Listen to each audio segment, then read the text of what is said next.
So when you look at China A, unlike the rest of our coverage, they are actually relatively cheap. They're trading at about a 15% discount to emerging markets. That's one of the cheapest ever.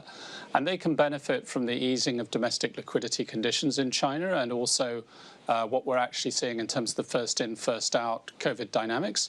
So it's not like we have double-digit upside. We have modest mid-single-digit upside, but it's very different from the broad downside we see for emerging markets.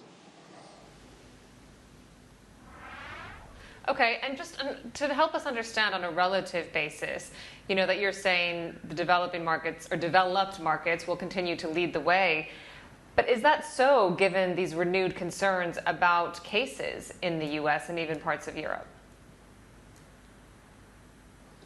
Yes, I talked a bit about Europe already. I think the US is clearly more challenged from a perspective of COVID. It has a very positive sector skew. And remember, many of these big US corporates act on a global basis in sectors like technology, healthcare, financials.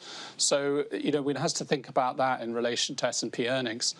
We also expect the dollar to be somewhat weak going forward, which helps profit margins.